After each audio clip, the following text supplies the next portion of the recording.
اعوذ باللہ من الشیطان الرجیم بسم اللہ الرحمن الرحیم۔ قوم سمود پر نزول عذاب اور صالح علیہ السلام کا اظہار افسوس۔ جب قوم نے معجزے کا انکار کیا اور اللہ تعالیٰ کی نعمتوں کی ناشکری کی تو نتیجہ ان کی تباہی کی صورت میں نکلا، جسے اللہ تعالیٰ نے قرآن مجید میں ایسے ارشاد فرمایا: وَلَقَدْ كَذَّبَ أَصْحَابُ الْحِجْرِ الْمُرْسَلِينَ وَآتَيْنَاهُمْ آيَاتِنَا فَكَانُوا عَنْهَا مُعْرِضِينَ۔ اور وادی حجر کے رہنے والوں نے بھی پیغمبروں کی تکذیب کی، ہم نے ان کو اپنی نشانیاں دیں اور وہ ان سے منہ پھیرتے رہے، اور وہ پہاڑوں کو تراش تراش کر گھر بناتے تھے کہ امن سے رہیں گے، تو ہولناک چیخ نے ان کو صبح ہوتے ہوتے آ پکڑا، اور جو کام وہ کرتے تھے وہ ان کے کچھ بھی کام نہ آئے۔ اسی طرح ایک اور جگہ اللہ تعالیٰ قرآن پاک میں ارشاد فرماتے ہیں: وَمَا مَنَعَنَا أَن نُرْسِلَ بِالْآيَاتِ إِلَّا أَن كَذَّبَ بِهَا الْأَوَّلُونَ۔ اور ہم نے نشانیاں بھیجنی اس لیے موقوف کر دیں کہ اگلے لوگوں نے اس کی تکذیب کی تھی، اور ہم نے سمود کو اونٹنی نبوت صالح کی کھلی نشانی دی، تو انہوں نے اس پر ظلم کیا، اور ہم تو ڈرانے کے لیے ہی نشانیاں بھیجا کرتے ہیں۔ اسی طرح اللہ تعالیٰ اس قوم کے بارے میں ایک اور جگہ ارشاد فرماتے ہیں: اے میری قوم، یہ اللہ کی اونٹنی تمہارے لیے ایک نشانی معجزہ ہے، لہٰذا اس کو چھوڑ دو کہ اللہ کی زمین میں جہاں چاہے چرے، اور اس کو کسی طرح کی تکلیف نہ دینا، ورنہ تمہیں جلد عذاب آ پکڑے گا۔ مگر انہوں نے اس کی کونجیں کاٹ ڈالیں، تو صالح علیہ السلام نے کہا کہ اپنے گھروں میں 3 دن اور فائدے اٹھا لو، یہ عذاب کا وعدہ ہے کہ جھوٹا نہ ہوگا۔ سو جب ہمارا حکم آ گیا تو ہم نے صالح علیہ السلام اور جو لوگ ان کے ساتھ ایمان لائے تھے ان کو اپنی مہربانی سے بچا لیا، اور اس دن کی رسوائی سے محفوظ رکھا۔ بے شک تمہارا پروردگار ہی طاقتور اور زبردست ہے۔ اور جن لوگوں نے حکم کیا تھا، ظلم کیا تھا، ان کو ہولناک چیخ کی صورت میں عذاب نے آ پکڑا، تو وہ اپنے گھروں میں اوندے پڑے رہ گئے، گویا کبھی ان میں بسے ہی نہ تھے۔ سن رکھو کہ سمود نے اپنے پروردگار سے کفر کیا، اور سن رکھو کہ سمود پر پھٹکار ہے۔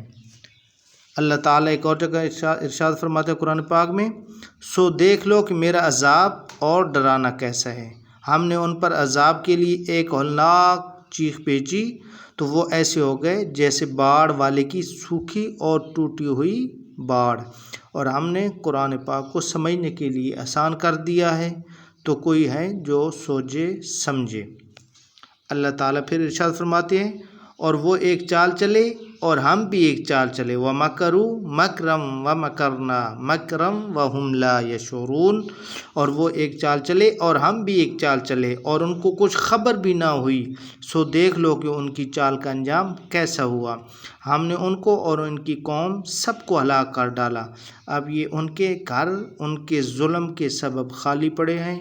جو لوگ دانش رکھتے ہیں ان کے لیے اس میں نشانی ہے، اور جو لوگ ایمان لائے اور ڈرتے تھے ان کو ہم نے نجات دی۔ جن افراد نے حضرت صالح علیہ السلام کو شہید کرنے کی سازش کی تھی، اللہ تعالیٰ نے ان پر ان کی قوم سے پہلے ہی عذاب نازل فرما دیا، اور ان پر پتھر برسا کر کچل ڈالا اور تباہ کر دیا۔ جب مہلت کا پہلا دن یعنی جمعرات کا دن آیا تو ان کے چہرے زرد ہو گئے، جیسے صالح علیہ السلام نے فرمایا تھا۔ شام ہوئی تو انہوں نے کہا مہلت کا ایک دن تو گزر گیا۔ جب دوسرے دن یعنی جمعہ کی صبح ہوئی تو ان کے چہرے سرخ ہو گئے۔ شام ہوئی تو انہوں نے کہا مہلت کے 2 دن گزر گئے۔ جب مہلت کا تیسرا دن آیا یعنی ہفتے کی صبح ہوئی تو ان کے چہرے سیاہ ہو گئے۔ شام ہوئی تو انہوں نے کہا صالح علیہ السلام کی کہی ہوئی مہلت تو ختم ہو گئی۔ جب اتوار کی صبح ہوئی تو انہوں نے خوشبو لگائی اور تیار ہو کر بیٹھ گئے، اور انتظار کرنے لگے کہ دیکھیں کون سا عذاب آتا ہے۔ نعوذ باللہ من ذالک۔ اللہ تعالیٰ معاف فرمائے، اتنی سرکش قوم تھی کہ وہ اللہ تعالیٰ کے عذاب کا انتظار کرنے لگی کہ دیکھیں اللہ کا عذاب کیسا آتا ہے۔ انہیں معلوم نہیں تھا کہ ان کے ساتھ کیا سلوک ہونے والا ہے اور ان پر کس طرح سے عذاب آنے والا ہے۔ جب سورج طلوع ہوا تو آسمان سے ایک شدید آواز آئی اور نیچے سے زلزلہ آ گیا، چنانچہ تمام افراد کی روحیں پرواز کر گئیں، وہ مر کر بے حس و حرکت اور خاموش ہو گئے۔ وہ اپنے گھروں میں جیسے بیٹھے تھے ویسے ہی بیٹھے بیٹھے بے جان اجسام میں تبدیل ہو گئے اور حرکت بھی نہ کر سکے۔ ان میں سے صرف ایک لونڈی زندہ بچ گئی جو چلنے پھرنے سے معذور تھی۔ اس کا نام کلبہ بنت سلق تھا اور اسے ذریعہ بھی کہتے تھے۔ وہ پکی کافرہ تھی اور صالح علیہ السلام کی سخت دشمن تھی۔ جب اس نے عذاب دیکھا تو اسے چلنے کی طاقت مل گئی، چنانچہ وہ انتہائی تیزی سے بھاگی حتیٰ کہ عربوں کے ایک قبیلے کے پاس جا پہنچی۔ اس نے تمام چشم دیدہ گواہ واقعہ سنایا اور قوم پر آنے والے عذاب کی خبر دی، پھر پانی مانگا۔ جب اس نے پانی پیا تو وہ بھی مر گئی۔ اللہ تعالیٰ نے فرمایا کَأَن لَّمْ يَغْنَوْا فِيهَا، یوں محسوس ہوتا کہ وہ کبھی یہاں بسے اور آباد ہی نہیں ہوئے، یعنی اس طرح فنا ہو گئے گویا کبھی تھے ہی نہیں۔ حضرت صالح علیہ السلام کا اظہار افسوس۔ حضرت صالح علیہ السلام نے قوم کی تباہی و بربادی پر نہایت غم و حسرت کا اظہار فرمایا۔ اللہ تعالیٰ نے ان کی کیفیت کو یوں بیان فرمایا ہے، پھر صالح علیہ السلام ان سے نا امید ہو کر پھرے اور کہا، اے میری قوم، میں نے تم کو اللہ کا پیغام پہنچا دیا اور تمہاری خیر خواہی کی، مگر تم ایسے ہو کہ خیر خواہوں کو دوست نہیں رکھتے۔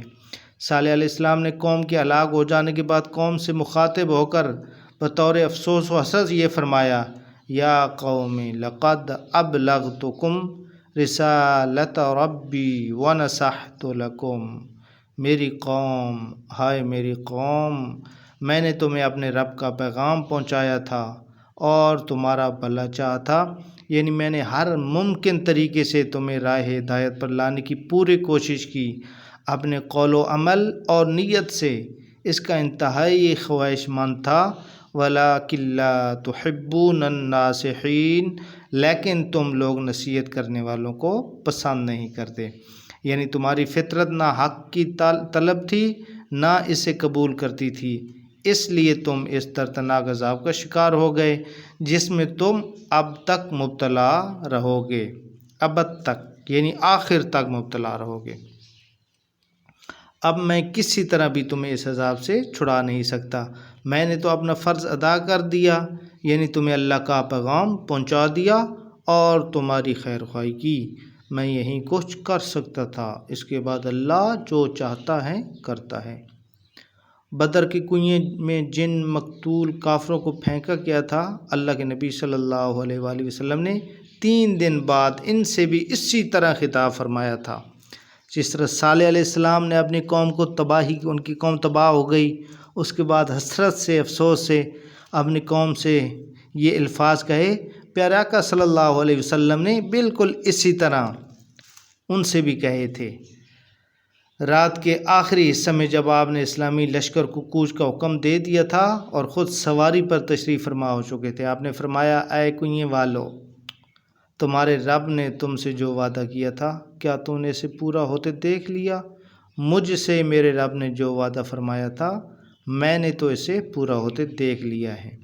آپ نے اس موقع پر ان لاشوں کو مخاطب کر کے یہ بھی فرمایا تھا، تم اپنے نبی کے لیے اس کا برا خاندان ثابت ہوئے، تم نے اس وقت مجھے جھوٹا کہا جب لوگوں نے مجھے سچا مانا، تم نے مجھے اس وقت وطن سے نکالا جب لوگوں نے مجھے جگہ دی، تم نے اس وقت مجھ سے لڑائی کی جب لوگوں نے میری مدد کی، تم اپنے نبی کے لیے نبی کا برا خاندان ثابت ہوئے۔ حضرت عمر رضی اللہ تعالیٰ عنہ نے عرض کی، یا رسول اللہ، اے اللہ کے رسول صلی اللہ علیہ وآلہ وسلم، آپ ان لوگوں سے مخاطب ہیں جو مردار ہو چکے؟ نبی پاک صلی اللہ علیہ وآلہ وسلم نے فرمایا، قسم ہے اس ذات کی جس کے ہاتھ میں میری جان ہے، میری بات تم ان سے زیادہ نہیں سن رہے، میری بات تم ان سے زیادہ نہیں سن رہے، لیکن صرف کیا ہے کہ وہ جواب نہیں دے سکتے۔ بعض علماء نے فرمایا کہ اس واقعے کے بعد حضرت صالح علیہ السلام حرم شریف میں تشریف لے گئے اور وفات تک وہیں مقیم رہے۔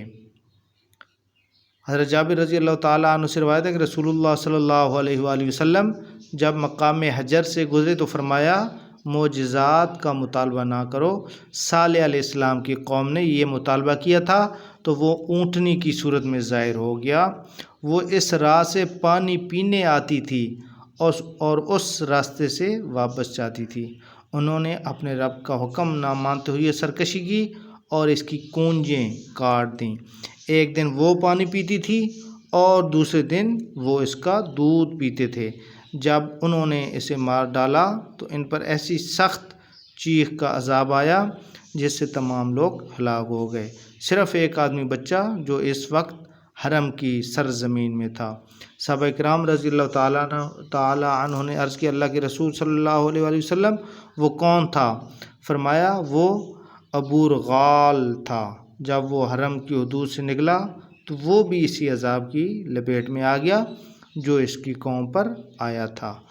اللہ تعالی ہم سب کو پیارا آقا صلی اللہ علیہ وآلہ وسلم کے نقش قدم پر چلنے کی توفیق عطا فرمائے اور نیک کام کرنے کی توفیق عطا فرمائے۔ اگر ہماری یہ ویڈیو آپ کو اچھی لگی تو پلیز لائک کر دینا اور ہمارے اس چینل کو سبسکرائب کر دینا اور بیل کے آئیکن کو پریس کر دینا تاکہ ہر نئی آنے والی ویڈیو آپ کو ملتی رہیں۔ اللہ تعالیٰ آپ سب کا حامی و ناصر ہو۔ والسلام ورحمۃ اللہ۔